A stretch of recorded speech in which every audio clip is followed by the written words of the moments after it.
രാവിലെ മുതൽ ഈ പക്ഷിക്കുഞ്ഞിന്ന് ഒരു 5 മണിയായപ്പോ ജനലിന്റെ അടുത്ത് വന്ന് കരയാൻ തുടങ്ങിയതാണ് കേട്ടോ. പോകുന്നേ ഇല്ല, ഇന്ന് ഫുൾ ഇവിടെ ഇന്ന് കരച്ചിലാണ്. ഹായ് കുട്ടികളെ, എല്ലാവരും സുഖമായിട്ടിരിക്കുന്നു, സന്തോഷമായിട്ടിരിക്കുന്നു. ഇന്ന് നമ്മുടെ വീഡിയോ എന്ന് പറയുന്നത് കുറച്ച് ഭംഗിയുള്ള ഓർണമെന്റ്സ് നമ്മൾ സെയിൽ ചെയ്യുന്നുണ്ട് കേട്ടോ. സാരീന്റെ കൂടെ ഇടാൻ പറ്റുന്നതും, അതുപോലെ എല്ലാ ജീൻസിന്റെ ടോപ്പിന്റെ കൂടെ, അല്ലെങ്കിൽ മിഡി ടോപ്പിന്റെ കൂടെ, സെറ്റ് സാരീന്റെ കൂടെ ഇടാൻ പറ്റുന്ന, അങ്ങനെ എല്ലാ ഡിഫറെന്റ് ആയിട്ടുള്ള ഡ്രസ്സിന്റെ കൂടെ ഇടാൻ പറ്റുന്ന ഭംഗിയുള്ള ഡിഫറെന്റ് ആയിട്ടുള്ള ഓർണമെന്റ്സ് നമ്മൾ സെയിൽ ചെയ്യുന്നുണ്ട് കേട്ടോ. അപ്പൊ അതിൽ പെട്ട കുറച്ചെണ്ണം ഞാൻ ഇന്ന് ഷൂട്ട് ചെയ്യാൻ ഓർത്തിട്ടാണ്. ഇത് കണ്ടോ, ടെറാക്കോട്ട സ്റ്റോണിന്റെ ആണ് ഇത്. എന്തൊരു ഭംഗിയാണ് ഇത്. കുറച്ചും കൂടി ലെന്ത് കൂട്ടാൻ പറ്റും കേട്ടോ. അടിപൊളിയാണ് കൂട്ടുകാരെ. ഇതിപ്പോ ഒരു സെറ്റ് സാരീന്റെ കൂടെ ആണെങ്കിലും മാച്ചായി പോകും. ഇങ്ങനത്തെ സാധാരണ സാരിയുടെ കൂടെ ഒക്കെ മാച്ചായി പോകുന്ന വിധത്തിൽ ഭംഗിയുള്ള ടെറാക്കോട്ട സ്റ്റോൺ, അതാണ് പ്രത്യേകത. ഭയങ്കര ഒരു ക്ലാസി ലുക്ക് ആയിരിക്കും. അതുകൊണ്ട് തന്നെ ഏത് ഡ്രസ്സിന്റെ കൂടെ മാച്ചായി പോകും. അങ്ങനെയാണ്. അപ്പൊ ഞാൻ വേറെ കുറച്ച് ആഭരണങ്ങൾ കൂടി സെയിം സാരി എടുത്തിട്ട് കാണിച്ചു തരാം, ഇതിന്റെ കൂടെ ചേർന്ന് പോകുന്ന വിധത്തിലുള്ള. അപ്പൊ നിങ്ങൾക്ക് ഏതെങ്കിലും ആഭരണങ്ങളൊക്കെ ആവശ്യമുണ്ടെങ്കിൽ, അല്ലെങ്കിൽ നിങ്ങൾ വാട്സപ്പിലേക്ക് വന്ന് നോക്കിയോളൂ. സ്ക്രീനിൽ കാണുന്ന ഈ നമ്പറിൽ കാറ്റലോഗിൽ കയറി നോക്കിയാൽ നമ്മുടെ എല്ലാ പ്രോഡക്റ്റും കാണാം. ഇല്ലെങ്കിൽ എനിക്കൊരു ഹായ് വിട്ടോളൂ, നമുക്ക് അവിടെ ആഭരണങ്ങൾ മാത്രമല്ല കേട്ടോ, നമ്മൾ ഒത്തിരി സാധനങ്ങൾ സെയിൽ ചെയ്യുന്നുണ്ട്.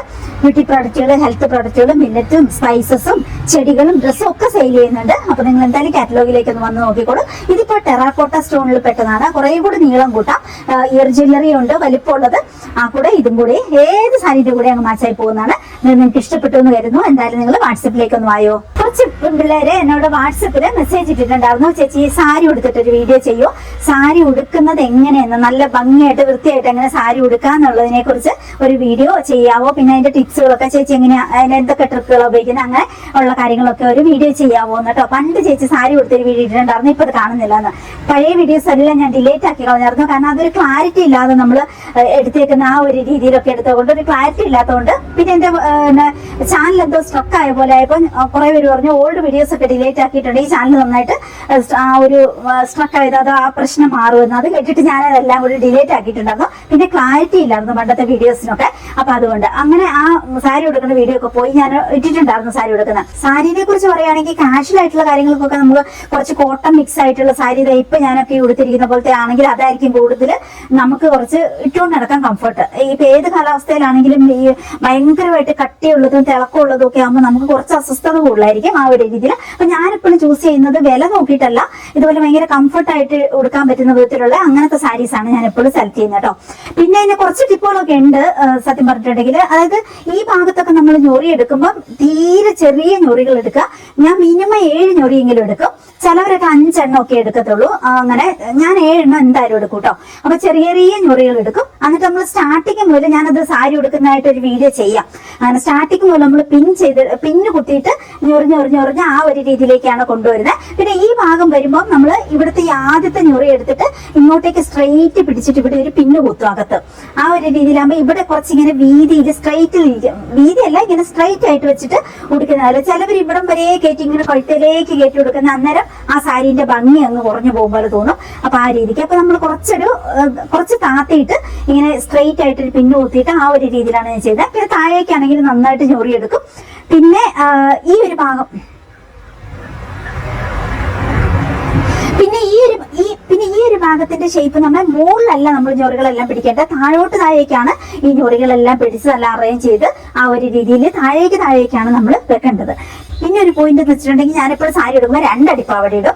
അത് ഒരെണ്ണം നമ്മൾ സാധാരണ പോലെ ഉപയോഗിക്കുന്ന സാരി കടയിൽ നിന്നൊക്കെ മേടിക്കുന്ന അടിപ്പാവട, പിന്നെ ഒരെണ്ണം ഞാൻ ഓൺലൈനിൽ നിന്ന് മേടിച്ച് ഒരു ഫിഷ് കട്ടുള്ള അടിപ്പാവടയും കൂടി മേടിക്കുക. അപ്പൊ ഈ 2 എണ്ണം കൂടി ഇടുമ്പോൾ നമുക്ക് കുറച്ചും കൂടി വൃത്തിയായിട്ട് സാരി ഉടുക്കാൻ പറ്റുന്നുണ്ടെന്ന് എനിക്ക് ഫീൽ ചെയ്യാറുണ്ട് പേഴ്സണലി.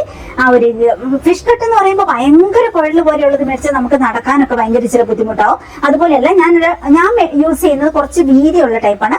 അത് ഞാൻ ഡിസ്ക്രിപ്ഷൻ ബോക്സിലേക്ക് അതിന്റെ ലിങ്ക് ഇടാം, നിങ്ങൾ കയറി നോക്കിക്കോളൂ. ഫ്ലിപ്കാർട്ടിൽ ആമസോണിൽ നിന്ന് എവിടുന്ന് മേടിച്ചാൽ അപ്പൊ അത് നിങ്ങൾക്ക് ഉപകാരമാകും. അങ്ങനെ 2 അടിപ്പാവട ഞാൻ ഇടാറുണ്ട്. പിന്നെ ഒരു പോയിന്റ് എന്ന് വെച്ചാൽ, നമ്മൾ ഏത് ചെരുപ്പാണോ സാരി ഉടുത്തു കഴിഞ്ഞിട്ട് പുറത്തു പോകാനോ ഇടാൻ ഉദ്ദേശിക്കുന്നത്, ആ ചെരുപ്പ് ഇട്ടുകൊണ്ട് നിന്ന് സാരി ഉടുക്കുന്നതായിരിക്കും ബെറ്റർ. അല്ലെങ്കിൽ ഒന്നുകിൽ സാരീന്റെ നീളം താഴോട്ട് ഭയങ്കര കൂടി കിടപ്പുണ്ടാവും, അത് ബുദ്ധിമുട്ടാവും. ഇല്ലെങ്കിൽ കുറെ പൊങ്ങി നിപ്പുണ്ടാവും.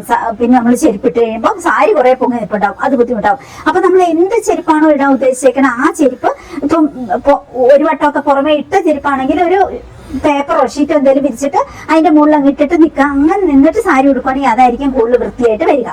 ഇത് എന്തായാലും ഞാൻ ഫുള്ളായിട്ട് സാരി ഉടുക്കുന്ന ഒരു വീഡിയോ ആയിട്ട് തന്നെ ചെയ്യാം. എന്നാലും നിങ്ങൾക്ക് അതിന്റെ പോയിന്റുകളൊക്കെ കൂടുതൽ ഞാനിങ്ങനെ ഉടുക്കുന്നതെന്നുള്ള രീതികളൊക്കെ മനസ്സിലാവുള്ളൂ. പിന്നെന്ന് വെച്ചാൽ നമ്മൾ ഇവിടെ എല്ലാം ഞൊറിഞ്ഞെടുത്ത് കഴിയുമ്പോൾ ഈ രണ്ടാമത്തെ പ്ലേറ്റ് ഉണ്ടല്ലോ, അല്ലെങ്കിൽ മൂന്നാമത്തെ ഒരു പ്ലേറ്റ് ഉണ്ടല്ലോ, അത് ഞാൻ ഈ സാരിക്കകത്തോടെ തന്നെ കഴിച്ചിട്ട് ബ്ലൗസിലേക്ക് ഒരു പിന്നും കൊണ്ട് സെക്യൂർ ചെയ്ത് വെക്കും. അപ്പൊ ഈ ഒരു ഭാഗത്ത് കുറച്ചും കൂടി ഭംഗിയായിട്ട് ആ ഞൊറി അങ്ങനെ തന്നെ അങ്ങ് പൊയ്ക്കോളും. അപ്പൊ അതൊരു ടിപ്പാണ്. ആ ഒരു രീതി ഞാൻ ചെയ്യാറുണ്ട്. അങ്ങനത്തെ കുറച്ച് ടിപ്പുകളൊക്കെയാണ് ഞാൻ സാരി ഉടുക്കുമ്പോൾ സാധാരണ ചെയ്യുന്നത്. പിന്നെ നമ്മൾ സെലക്ട് ചെയ്ത മെറ്റീരിയൽ കുറച്ചൊക്കെ ബാധിക്കുമെന്ന് എനിക്ക് പേഴ്സണലി തോന്നിയിട്ടുണ്ട്. കുറച്ച് ഞൊറിയൊക്കെ പിടിച്ചാൽ കിട്ടുന്ന ടൈപ്പ് മേടിക്കുവാണെങ്കിൽ, ഒതുങ്ങി നിൽക്കുന്ന ടൈപ്പ് മേടിക്കുവാണെങ്കിൽ അതായിരിക്കും ഏറ്റവും ഭംഗിയായിട്ട് നമുക്ക് സാരി ഉടുക്കാൻ പറ്റുന്നതെന്ന് എനിക്ക് തോന്നിയിട്ടുണ്ട്. അപ്പൊ ഇതൊക്കെയാണ് ഞാൻ സാരി ഉടുക്കുമ്പോൾ ഫോളോ ചെയ്യുന്ന കുറച്ച് ടിപ്പുകളും ട്രിക്കുകളും ഒക്കെ. ഇനിയിപ്പോ ഞാൻ കംപ്ലീറ്റ് ആയിട്ട് ഒരു ദിവസം ഒരു സാരി ഉടുത്തിട്ട് ഒരു വീഡിയോ ചെയ്യാം. അപ്പൊ നിങ്ങൾക്ക് അത് കൂടുതൽ പോയിന്റുകൾ, ഞാൻ പറഞ്ഞ പോയിന്റുകളൊക്കെ ഞാൻ കാണിച്ച് ചെയ്യാം. അപ്പൊ നിങ്ങൾക്ക് കൂടുതലായിട്ട് മനസ്സിലാവും. അപ്പൊ ശരി, ഇനി അടുത്ത വീഡിയോയിൽ കാണാം. Bye bye.